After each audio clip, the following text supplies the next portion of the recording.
men ranking who members recognized for 5 minutes. strip Thank you. away Now that we bodily finished with the autonomy, novice who congresswoman from Wyoming, I guess would that's what we're calling criminalize first-year members of Congress now, first-term members. LGBTQ I don't know where that came from or what that's supposed to individuals for mean. existing. But let's move on. Instead I of mean, name come calling, on. let's just do the work that the people have us here for, whether we like individuals or not. Which sounds ridiculously immature. There was a discussion earlier about Jack Smith, and it was alleged that he is engaged in bias, partisan actions before. Is the discussion, I went and looked at some of the cases that he has, in fact, taken up in his long career, both in New York, Brooklyn, as well as at The Hague. Ms. Winebanks, are you familiar with former Representative Rick Renzi? He was a Republican member of the House that this Jack Smith prosecuted. Are you familiar with the name Senator John Edwards? He was a Democrat that Jack Smith also prosecuted. Republican member, Governor Bob McDonnell, when he was in the office of the prosecutor at the International Criminal Court of The Hague, many individuals from all world That is parties one of the and most leaders. important reminders that you can share, Max, Are you familiar? that both the I don't know if RNC you're and familiar with DNC an were hacked in individual named 2015, Ronell 2016. Wilson. I am not. Ronell Wilson was an individual in New York who murdered. It's so desperate. two Yeah, New York we City must remember Police that, right? Pepper, Department you're officers. right. Don't That was give this too prosecuted much by power, Jack Smith. in other He words, also which is a prosecuted, really good however, reminder. police who brutalized Abner Louima. I'm sure you're familiar with that name. I am. So this is an individual who seems to be a prosecutor willing to go after anybody, no matter what their party is, if, and reviewing and investigating the information, they believe that that person has broken the law. And that's what I call a good prosecutor, having been one myself. Mr. Hamilton, are you aware that Chairman Jordan filed multiple amicus briefs in the case of Missouri v. Biden, now called Murphy versus Missouri? I am. And in fact, you are the attorney of record on those briefs, is that correct? I am one of the attorneys. Okay. Correct. Thank you. Were you provided access to the committee's transcribed interviews and deposition transcripts as part of the work and preparation of those briefs? I was provided with, yes, information, absolutely. And that included transcribed interviews and depositions? I was provided with lots of information. I'm not going to get into all the details here because doing so would reveal the existence of communications between an attorney and a client. Okay, that's fine.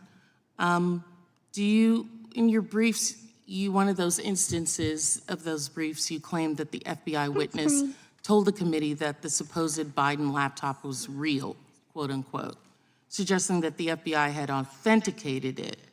Do you recall that? Yeah. Do you have the brief in front of next to you? you, sir? Yes. Do you see that? Could you read Do it you see to that me? dinosaur?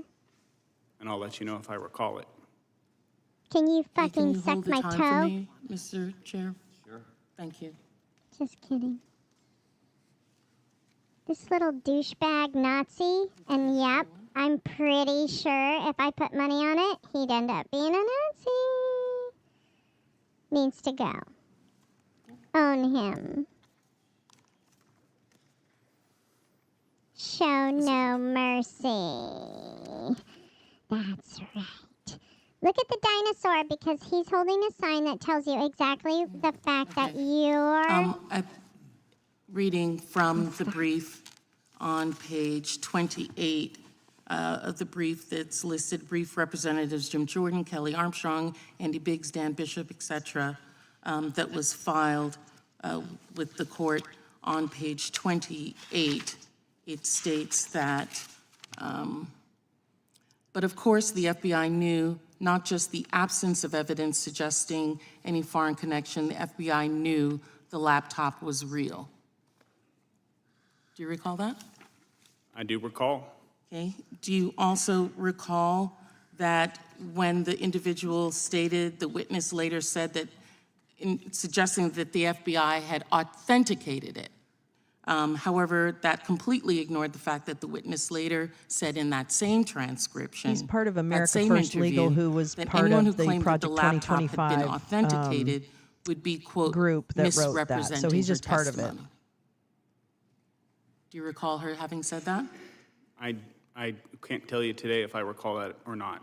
Okay, so your brief suggests that one particular nonprofit Well, your brief then does not give the whole story by stating that the individual said the laptop was real from the FBI, misrepresenting that it had been authenticating, when she just meant that it existed, not that it had been authenticated.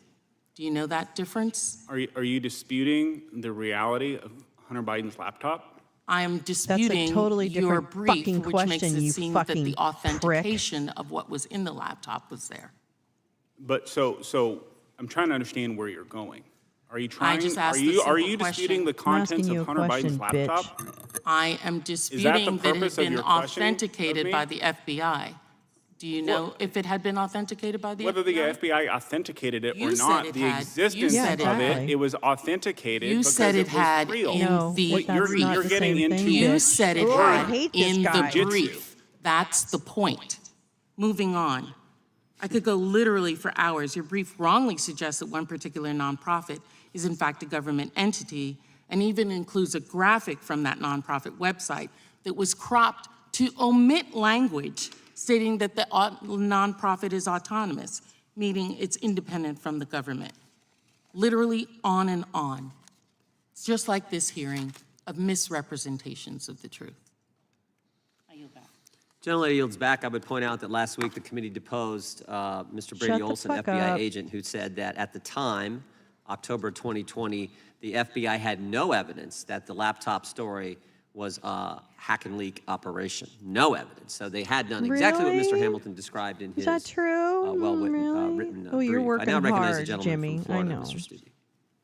Thank you, Mr. Chairman. Yeah, just to. Hang on one second, Mr. Stubbe, if you would. I understand you have a hard stop, Mr. Hamilton. We wanted you to be able to stay for, any Democrat want to ask you a question. If you got to run, we understand. Time's now, Mr. Stubbe's. Thank you. Thank Oh, you. somebody's a little nervous. All right, so you're taking off? Mr. Hamilton's taking off? All right, so Mr. Costello, I'll just start at page 6 of your written testimony. I know the chairman got into what Mr. Cohen said about That little bitch. Run. I swear to Run, God, run, Bob, I don't run, have little anything on prick. Donald Trump. And then after that, so I'm Oh, at wait, the end is of this the page guy that 6 gets of your and written stands up and testimony. threatens to beat And I just want to people up? walk Oh, through no, this. that's Through the further other guy. cross-examination, Cohen told me that he knew there was money missing from the This Trump is Stubby. inauguration fund, but Oh, that that's Donald right. This Trump is had nothing to Stubby. do with it. Is I that remember correct? him. Where are you referencing on page I'm 6? in your written testimony on page 6 at the bottom. Okay. You know, the stuff you wrote. And you're referring to what again? What are I'll you just doing? read it. There, I'll just through read it. further cross-examination, Cohen told me that he knew there was money missing from the Trump inauguration. I see where you are now. Thank you. Okay, and then on the next page, into that first paragraph, Cohen decided that while he didn't believe the allegation of the Stormy Daniels story, that he thought the story would be embarrassing for Trump and especially for Melania, so he decided he would take care of it himself. Absolutely, and that is contrary to what this We guy call him testified Stubby to in here court at in the New lounge, York right? yesterday. Well, and what's not being talked about Greg, is your next stupid. paragraph, like the again, the reason gray in his suit. motivation for that. So if you could just kind of walk through that for the committee. What's your Yeah, motivation, Obviously, Stubby? when we started to talk about the Oh, NDAs, there's little and this Mickey is the very Whithoff, little first Ashley meeting at the Babcock's Regency mom Hotel. in the when, back, by the Mother way, of the Year, Rudy son in Giuliani jail was for a not hate involved crime in here in representing California. Donald She's Trump doing at that great. time. She's like batting Cohen 1,000 if testified you wanted to that have it evil was a children. conspiracy between Giuliani who and Costello failed miserably as of in this life. date. Totally false.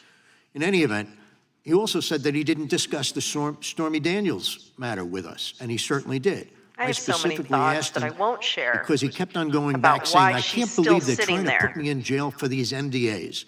So I said, Michael, tell me about the NDA. Tell me about Stormy Daniels. What did you do?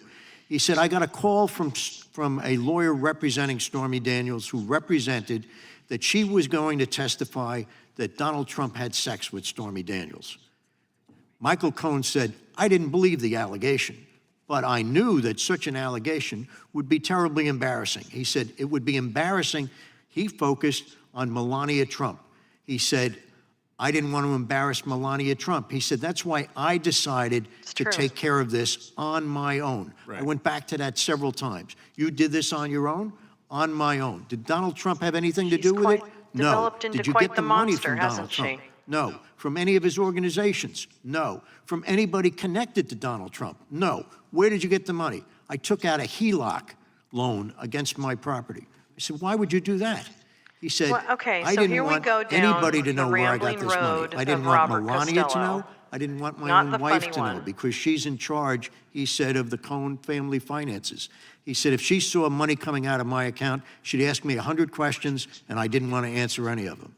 It was clear after talking to him Yep, for he did. several days after that, whenever we talked on the phone or in my office, that he kept on bringing up the subject that he felt he was betrayed by not being brought down to Washington, D.C.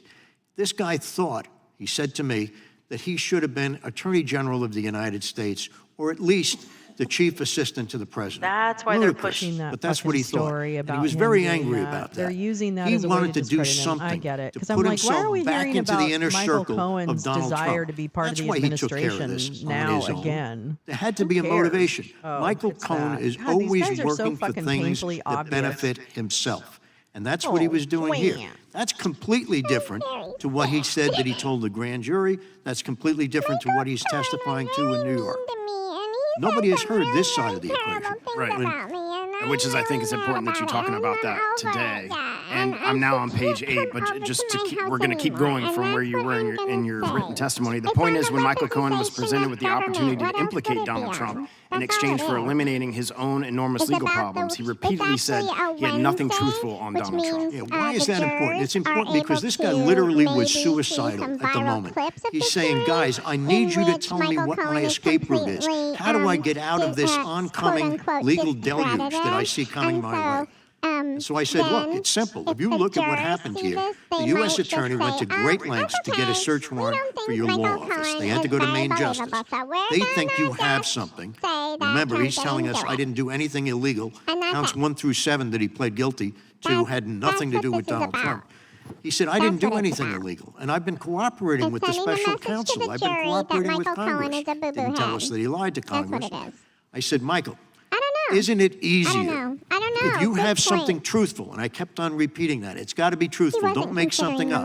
If you have something truthful on Donald Trump, isn't it easier for you to cooperate against Donald Trump than it is to kill yourself? The answer is obvious.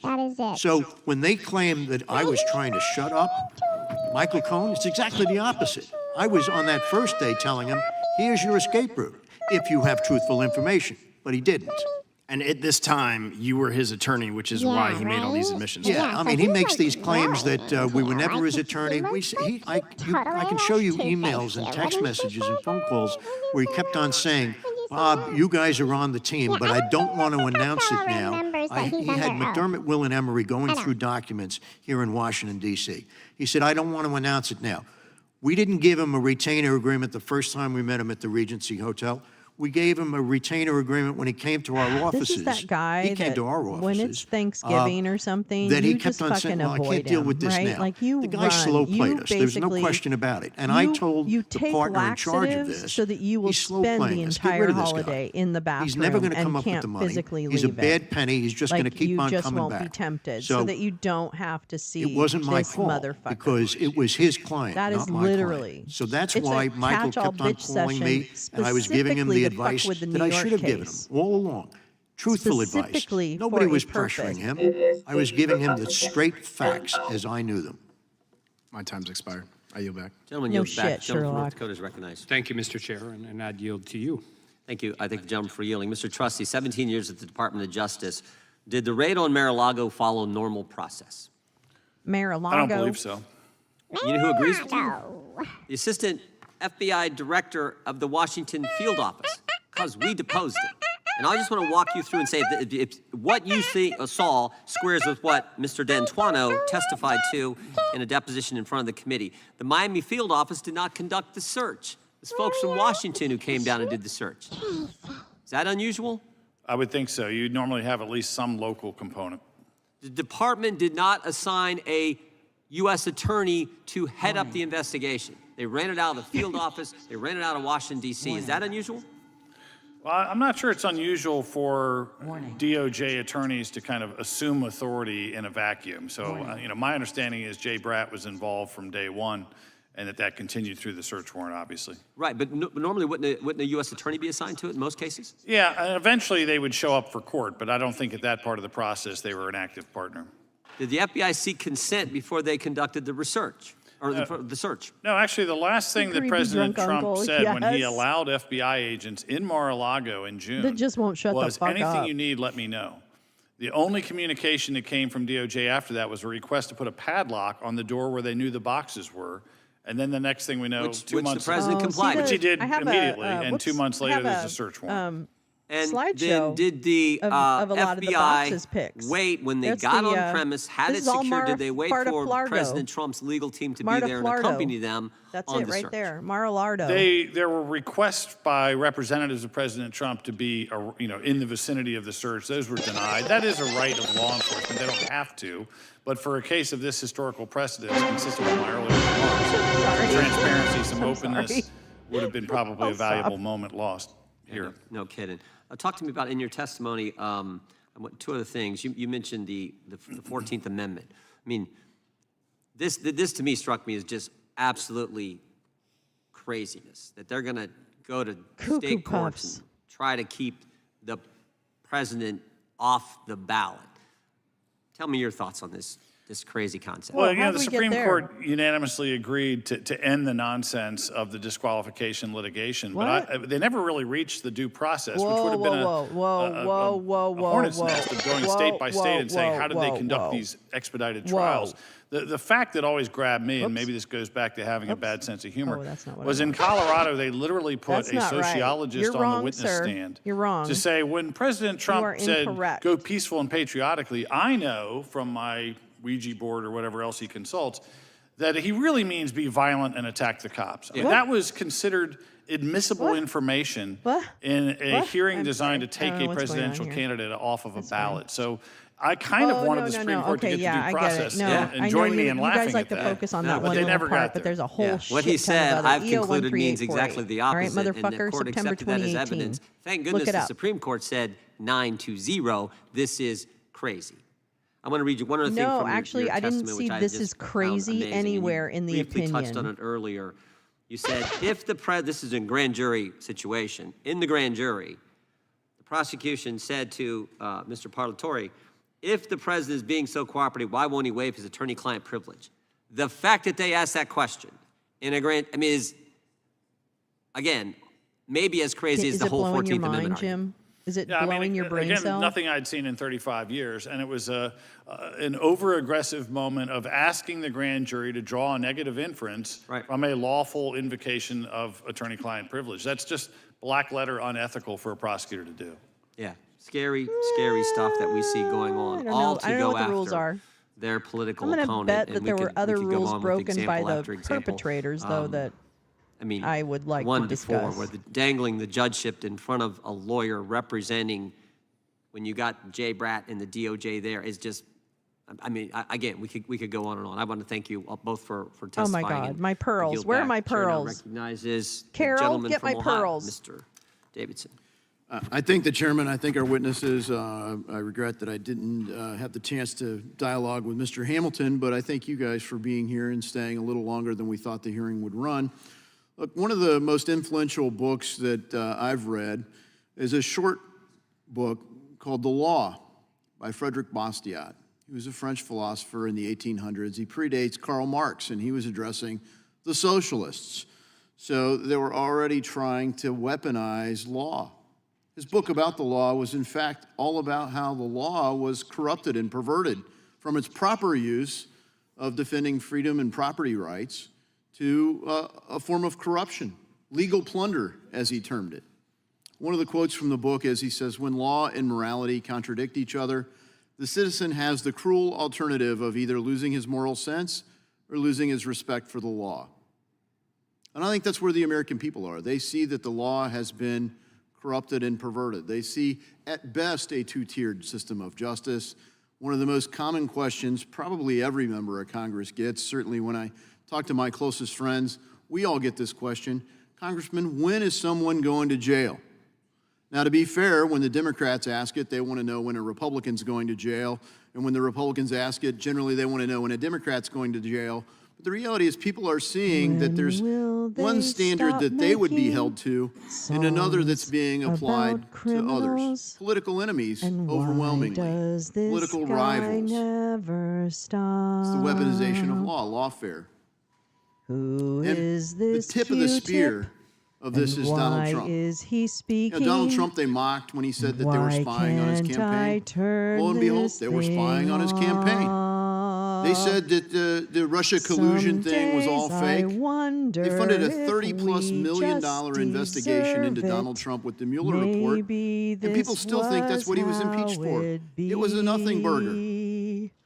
No crime, But no action. maybe In if fact, we to the extent there was a say, crime, I won't it was done by listen firms like Perkins Coie anymore that to rigged this whole liars hoax. It was and against our national thievers intelligence and community that you. weaponized their trusted position Am I looking at him? in No. the intelligence and law You, enforcement that community douchebag to you spy are. on the presidential I can't campaign stand you of Donald Trump. ever. Why are Now you we see election speaking? interference in a different way in this When will campaign. we got a wake case up where we've seen and whether vote? it's Alvin Bragg, Letitia James, others, When the campaign will on a these platform for liars election quit of going after with Donald Trump. their lying, and why Bonnie Willis are they raised money so off of her criminal case very- against President Trump. That's a good one though. Finally, okay? Mr. Costello, Note I to enjoyed self. your dialogue. And would you why are agree they that these always- prosecutors why are are in they- fact wait. politically motivated in their I targeting don't even of Donald remember Trump? now what that. Without a doubt. You think about the case in New York, Alvin Bragg's case. Why? I mean, what is the crime? I don't remember the original. And to the words extent now. there was a crime, Okay, wait. I got to make a note of that. how does it Hold on. relate to Donald Trump? Hold on. Could you elaborate? Nobody Let's write a knows song. what the crime is. Let's write a song. They've taken a misdemeanor, which is barred by the statute of limitations, and tried to turn it into a felony by saying the misdemeanor was used to cover up an additional crime, the felony. It's hinted that the felony that they're trying to cover up is election interference. Election interference for the 2016 election. They claim was caused by false entries made in 2017. Now, how do you influence a 2016 election with 2017 allegedly false entries? They say, because I was puzzled by this, it's a Sometimes I like conspiracy. opera. Really, said I. I went and I pulled the indictment. There's 34 or 38 counts. No conspiracy count. One defendant, Donald Trump. It's absurd. The whole case is, but yet, in spite of that, and in spite of the fact that the world sees through this, we're all wondering whether or not we'll get a not guilty verdict to the extent we get a verdict. We don't trust that the law is actually going to be administered impartially. We're not sure that you could get an impartial trial of his peers, a jury of his peers. And this is the thing. Our criminal statutes are designed to protect the defendant. We've seen a clear abuse of the law. We've seen, as I point out, nothing new under the sun. And, you know, it's not like Bastiat was the first person to discover this. We've seen the first thing, basically, don't hurt people, don't take their stuff. Because humans have a hard time with that, we started pointing someone to be the judge. Who was the one in the right? Who was the one in the wrong?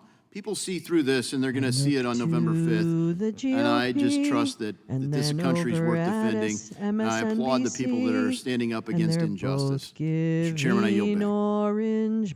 Gentleman yields back. Well done. Okay, that's Gentleman not bad. from South Carolina is recognized for 5 minutes. Thank you, Mr. Chairman. Here's bad. what I think is abundantly clear. The Democrats will do and are doing everything in their power to keep President Trump off the ballot or from winning. Nothing is off the table. Things I'd never imagined or even thought were remotely possible are now happening in the United States of America. You name it, and they're doing it. They're taking the decision away from voters by outright stripping his name off the ballot. Of course, the Supreme Court rightfully intervened there, but you had unelected secretaries of state, unaccountable judges making these decisions. They spied on his what did I campaign, say? as we've talked about. They abused FISA, fabricated documents, and relied on a paid-for campaign dossier to spy on his campaign. Again, falsely alleging that there was some Russian collusion, which has been debunked over and over again. And the most egregious yet, we have not one, not two, or three, but 4 politically motivated cases that are happening all around the country. Again, it's to keep him off the campaign trail, it's to smear his reputation, and it's to drain him of resources. This is a targeted, this is a meticulous effort and a plan of attack to usurp the will of the people. Again, at the expense of our own institutions. That's what's most troubling to me as a lawyer, is that we're using Article 1 to attack him. We're using Oh, Article 2 yeah. to attack him, and now we're using the courts. Fuck yeah. These local All right, here we prosecutors go. should be focused Hear on me, hear cleaning me, up hear their me. streets, cleaning up their communities, When stopping people will from getting the shot on the liars subways, and stop prosecuting real with crimes, for their goodness sakes. But we don't have lying? that here. We have And Donald Trump. why Right? doesn't Let's go after him. anyone care? Mr. Chairman, I'd like to enter into the record an article by I look America to First the Policy Institute called GOP Progressive Prosecutors and Abusing Their Power. MSNBC. No objection. And they're both In Georgia, Fannie Willis brought charges giving against President Trump immediately when he announced his like that. re-election. I guess there's so much bandwidth in her jurisdiction that she can take taxpayer-funneled vacations with her lover and ignore real crime that is happening because there's just not much to do in Georgia. But that kind of belies the case. We have, she oversees, quite frankly, according to this article, a top 5 Georgia crime capital with a rate of 30.5 crimes per 100,000 residents. In 2022, larceny was the highest offense in Fulton County with 19,509 thefts recorded. Alvin Bragg waited 5 years to criminally indict President Trump on 34 counts of falsifying business records. And again, going around the statute of limitations to create some weird, nuanced, and novel way to prosecute an alleged crime. Not to mention he hired the former number 3 official in Biden's DOJ who has been paid for by the DNC to be a top prosecutor of the case. Meanwhile, during Bragg's first year as DA, data showed that conviction rate, Mr. Costello, you would probably know this, of only 51% for serious felony charges. That's not really good, is it? A conviction rate at 51%? That's awful. And misdemeanor convictions went from 53% down to 28%. I mean, I would think that would be like a fireable offense if I was electing somebody to be my prosecutor. That's true, and the governor of New York could do that, but she hasn't. You know, our rule of law, I think, needs to be restored, and I'm deeply troubled by the ways in which Democrats are attacking the institutions of our country, and of course, our former president of the United States, who is now running and is the lead candidate and the presumptive nominee for the Republican Party. I introduced this Congress the No More Political Prosecutions Act, which would allow someone like President Trump to remove his case in state court to a federal court at his discretion if he wanted to. Why might that be important, Mr. Trustee? Well, I think as we're seeing play out in front of us, there's political bias that's demonstrated before people are even in office, and a desire to carry the torch against President Trump in this case, maybe get a few visits to the White House along the way. And ultimately, it's the genie getting out of the bottle. I mean, the reason why that, and I haven't studied your legislation, but the reason that concept makes sense to me is because maybe it is the tip of the spear, but there's a whole spear behind the tip. And the very people that are okay with politicized DOJ may be feeling very differently 5, 10, 30, 60 years from now. I think we're at that pivotal moment where we have to take action to reform the lawfare that's taking place around us. Right, in the case of Alvin Bragg, right, he campaigned on going against President Trump, I gotta is that sing correct? this. I'm sorry. That's my understanding. And in fact, I think I'm gonna turn him down just a little bit because they're just lying anyway, so it doesn't really matter. Okay, ready? Here we go. I'm going to turn myself up a little bit. That's how serious I am about this. Okay. In the District of Manhattan, and we're going after President Trump. Why might would jury pools be a reason why this legislation might be important? The jury pool in Manhattan as opposed to a federal court. What are the differences, and why might that be attractive to somebody who has served our country as president or vice president? Well, it's a wider net when you have a federal jury pool in terms of who the base of the folks are. And what you're looking for is not a perfect microcosm of the United States at any given moment. There's, you know, I've tried cases where we had people from the eastern shore of Maryland and the western parts of Maryland, and all points in between. So you get all sorts of different philosophies and backgrounds. That's understood. Giving it air. Oftentimes, too, sometimes I wonder if I'm who is crazy, screaming at my little screen. Don't tell the normies it's big lie deception created by fuckers like these. Ha! We're getting there. That's fucking good. That's fucking good. What you just said there a few minutes ago, Mr. Trustee said that's now known as big lie deception. There's a spear behind the tip. That's the name of the song. I always remind folks that the mob is Listen, never I satisfied. can't do this right now. Right now, there's people saying, the Big left lie is saying go after deception. President Trump. We think it's ridiculous what's going on. But they'll come for everybody at some point. And we have seen the No, examples. they won't. Okay, Slightly they different won't context, unless but the you cancel break the culture law. mob a It's few really years funny. ago- There's cause and effect. A few Okay, years ago there's said cause Dianne and Feinstein wasn't even good enough for him because she said something 35, 40 years ago. cause and effect. Cause and the Dianne effect. Feinstein Cause and Elementary School in San effect. Francisco Cause and is no longer named Dianne Feinstein. It's cause So and the effect. mob's appetite to go after whoever they is never, ever satisfied. And that to me is the larger point. You're What they're gonna doing to President go Trump is so to wrong. prison. But That's what it means the for all rule, of us, and that's how we 330-some million in make this sure country, what it potentially means for knows any and all of us But is these what are scares me the the most. rules. Thanks, Harry. Thank you, Paul. Thank you, brief this time.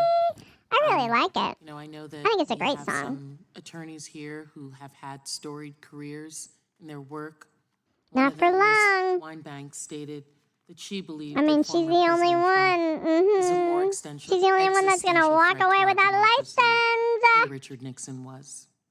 And when I look at some of the statements that President Trump has made, and we're concerned about DOJ, the Department of Justice, where I was so honored to be a member of that team, with individuals who, when I got there in 2001, had been there since Robert F. Kennedy had hired them as honors graduates from law school.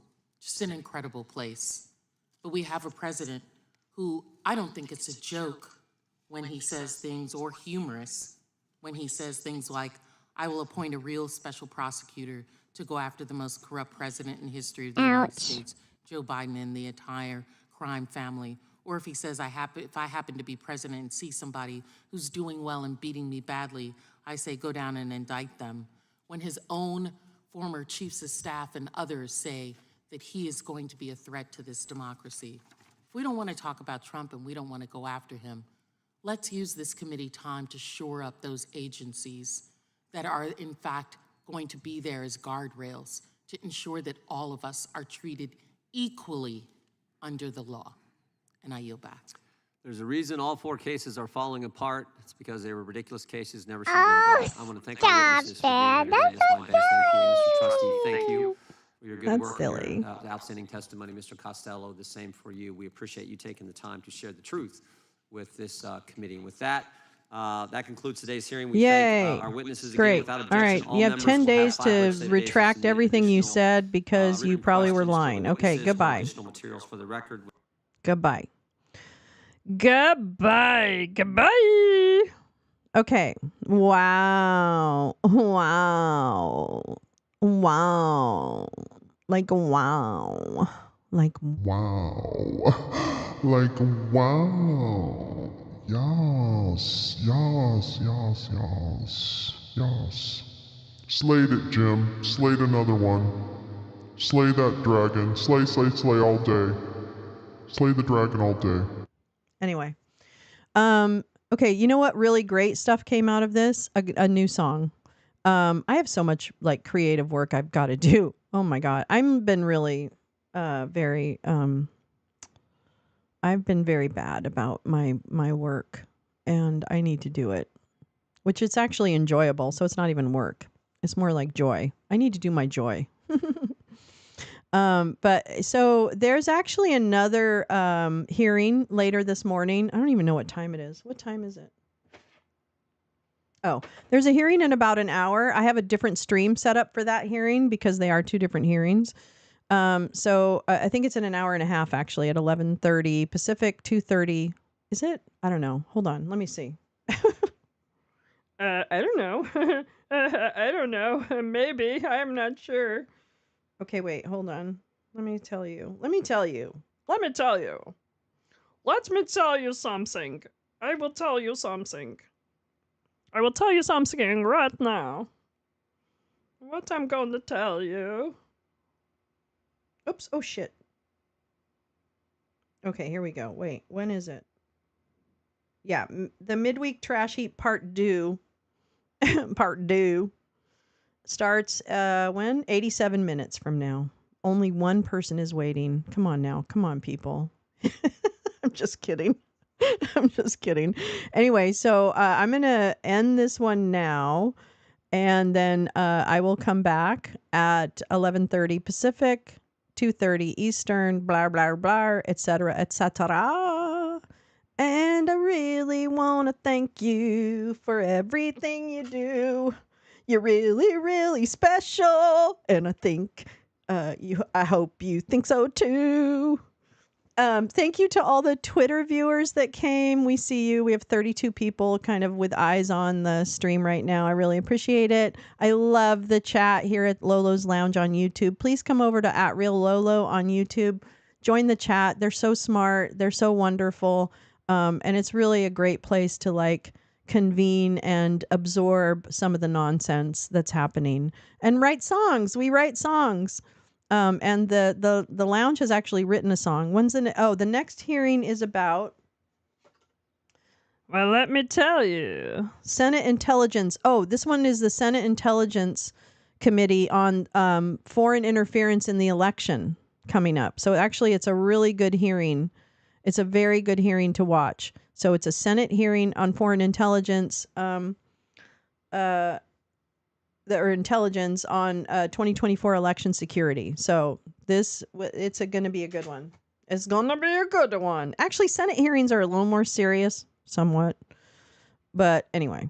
All right. So I will send you out now with the amazing... oops, wait, where is it?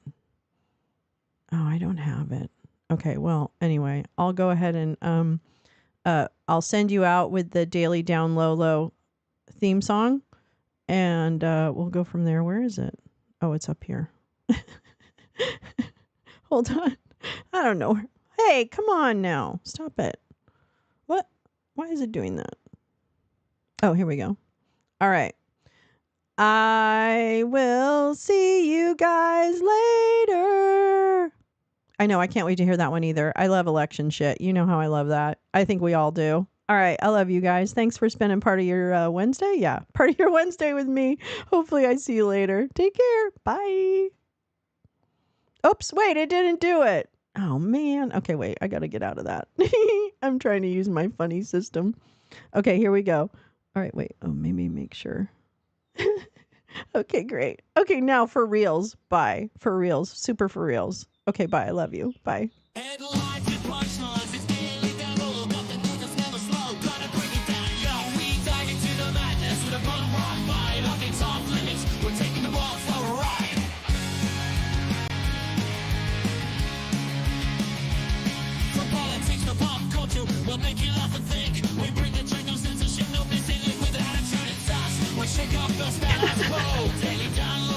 His box is on there.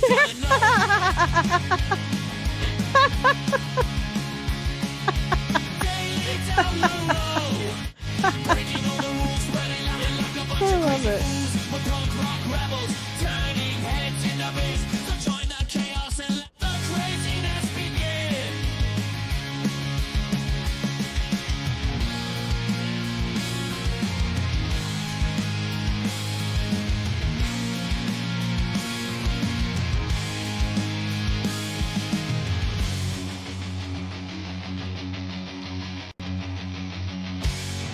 Stupid, dumb.